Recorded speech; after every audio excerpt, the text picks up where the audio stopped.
Hello everyone and welcome back to JD Solar and EV channel. Thank you to all those that have taken the time to already subscribe and like the videos, leave comments. That's been fantastic. I read the comments and action the feedback, especially on the videos like we have today, where it can make a difference with some of the calculations that I'm looking at.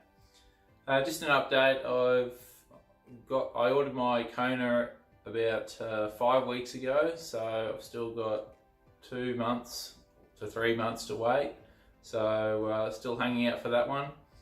I went and had a visit with one of my online friends, Chris, who he's got a big 10 kilowatt solar system on his house. He's got a Zappy charger and the i3S, so spend quite a lot of hours gas bagging with him, much to the dislike of his wife after about 4 hours, I think.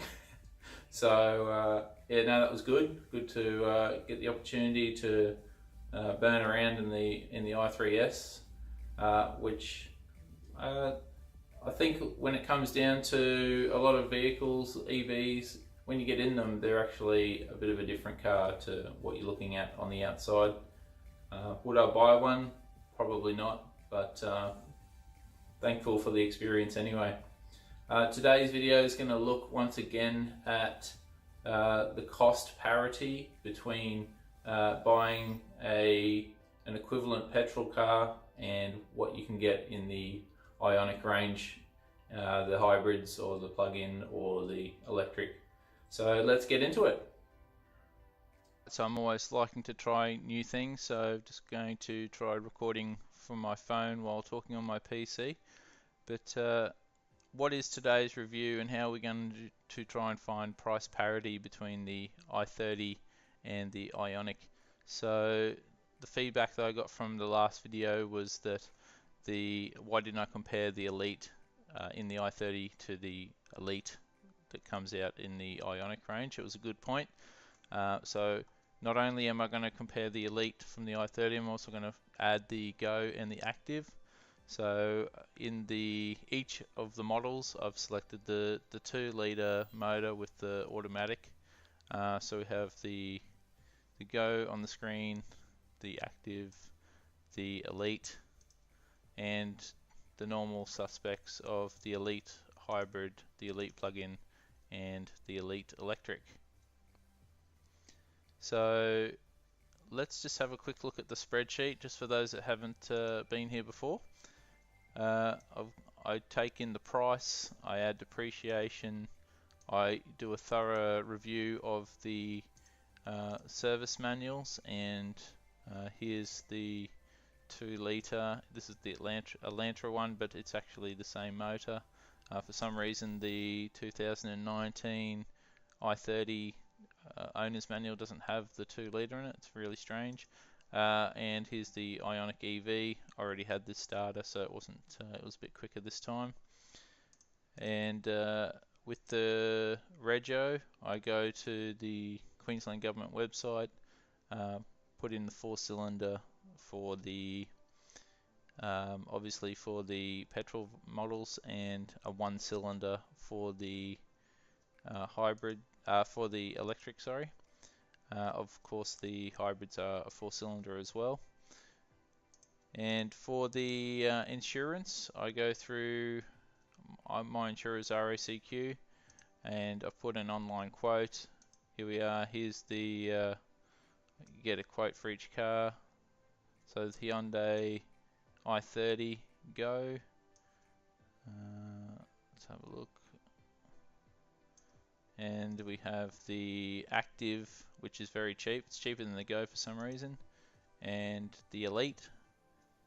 And here is the electric, and I already had the hybrids one from before.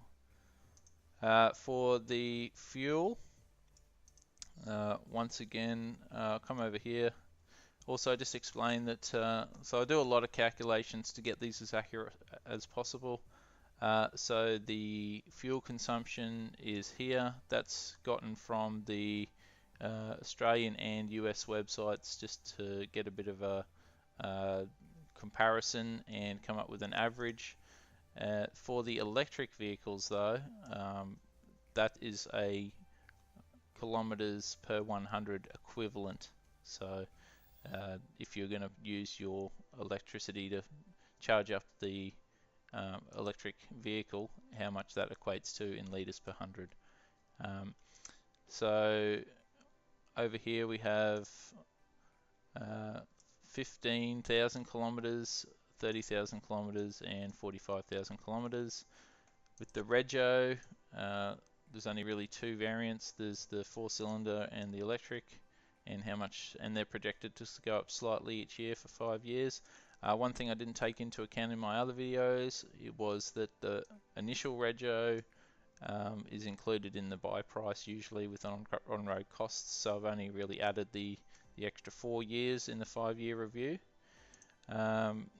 And with the insurances, here's the starting value, and as you own the car a bit longer, it depreciates a little bit, so the insurance goes down a tiny bit.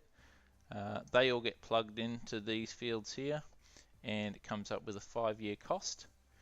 I then compare that 5-year cost to the baseline, which is the Elite here. So obviously the Elite, when you compare it to the Elite, is 0, so that's why that shows like that. And then I take in, then I have a look at the costs differences without depreciation and with depreciation. So one other small point is that the electric is 100% grid for this line here, and if you manage to charge half of your, or use your generation to charge your car 50% of the time and 90% of the time. Alright, so what's different about this review as opposed to my last review?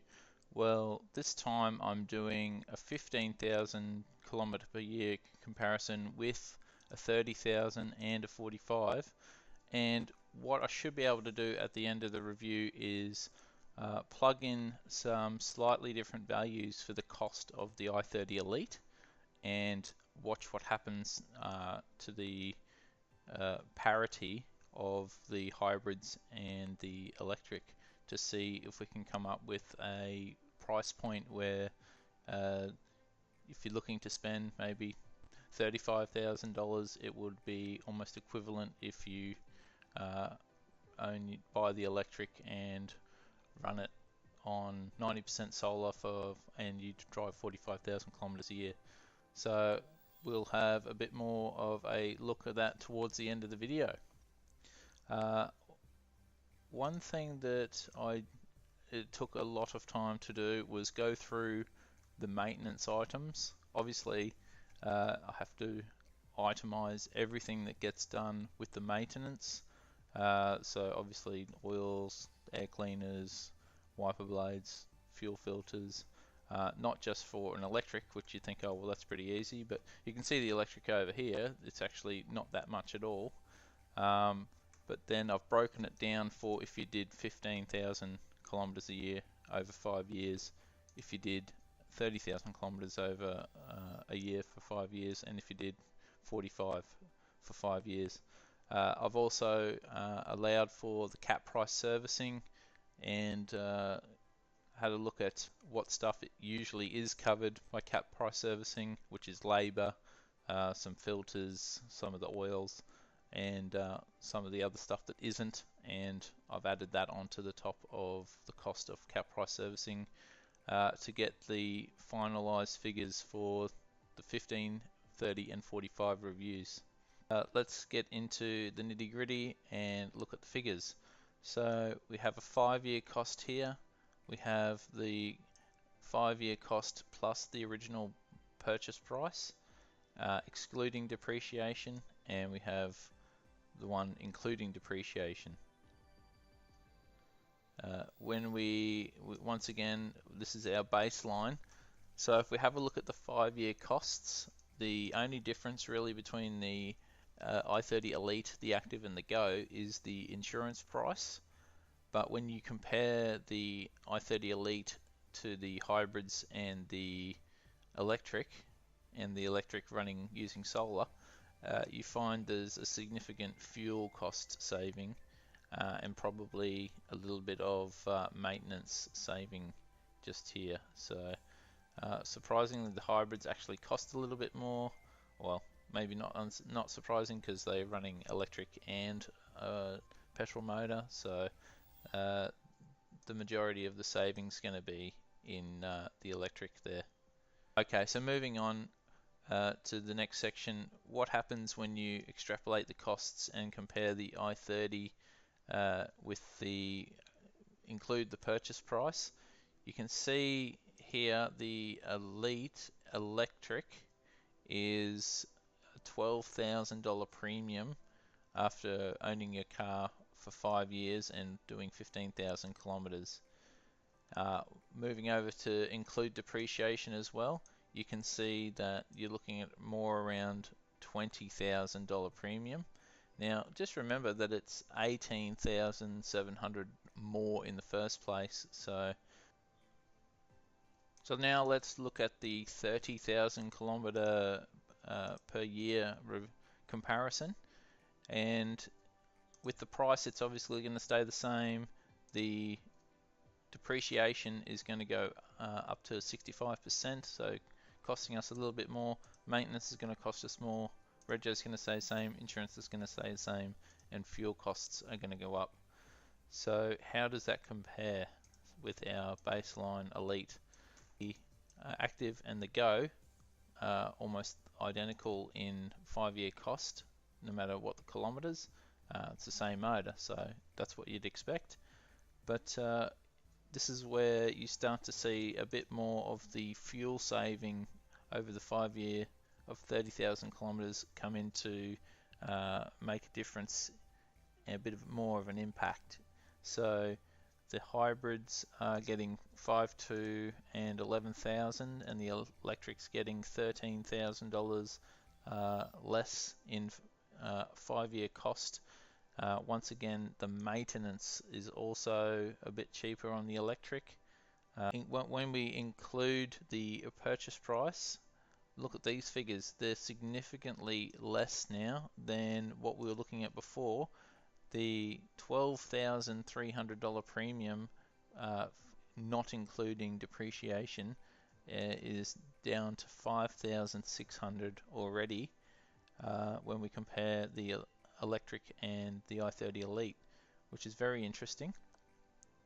When we look and include depreciation, we've gone though from 21,700, that's come down 4,000 to 17,000. So depreciation is a massive factor, and it's hard to get away from because you're paying so much in the first place. Let's move on though to the 45,000 kilometer review and see if that actually helps the situation. No real surprises that the 5-year costs more once again, and the same thing happens. A bit of a multiplier effect of driving more kilometers is that you end up saving more. Here's the electric. So $20,000 saved on 5-year costs if you do 45,000 kilometers per year as part of your natural driving. Most of that will be fuel, so we're looking at $24,000 in fuel for the Elite, and where the i30 I should say, and for the electric we're looking at only just under 5,000. So that's if you use grid. So there's an immediate $19,000 saving. And when you start using some of your solar generation, you can see here you're really maximizing and onto that effect, and $24,000 in saving.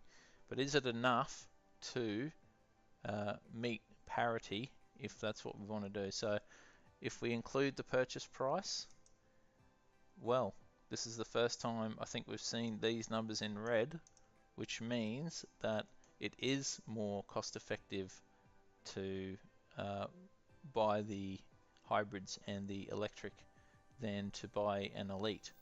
But once we take in depreciation, unfortunately, once again, we're still not meeting parity.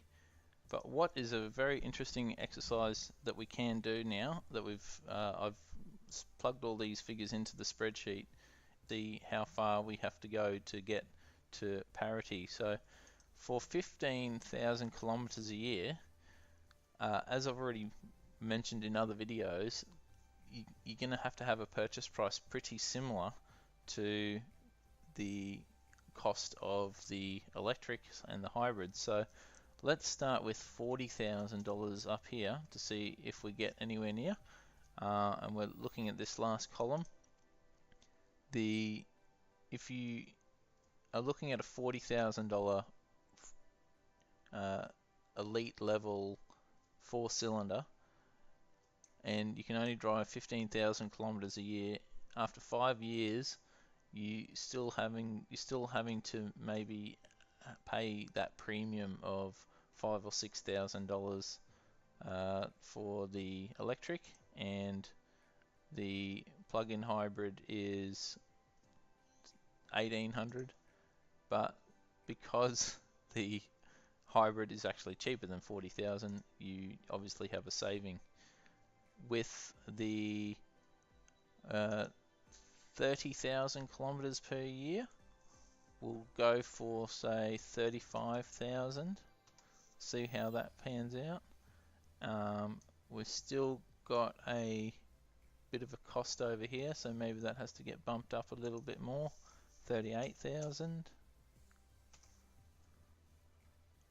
Well, there you go. 38,000 for the i30 Elite brings parity for a $44,700 hybrid, and we're still looking at 4,600 more. So what about 40,000? $40,000 compared to $48,000 for the electric brings you nearly to parity if you use some of the solar. Instead of 100% grid, you can meet parity there. But this one is the really interesting one, 45,000. So what if we try $35,000 for the original purchase price? What we're finding is that the hybrid is cheaper, but we're nearly at parity with the plug-in, and with 90% solar we're nearly at parity too. So we're about 36,000, and there we have it. We're under on costs for the 90% solar with the electric. With the hybrid plug-in and the straight hybrid, we're cheaper at $36,000 than having to buy the $44,000 and $48,000 hybrids and electric. So just very quickly before we wrap up, just mucking around with the figures for each of the hybrids and electric to make parity for each. Let's start with the hybrid. We're going to go 36,000 to meet a $37,500 original purchase price. So not really that much benefit if you're going to travel 15,000 a year. For 30,000 a year though, it's a $3,000 difference, and for the $45,000 a year, it's a $4,500 difference. So that's the hybrid. For the plug-in, you're looking at 41,200, 38,000, and 35,400 to make parity.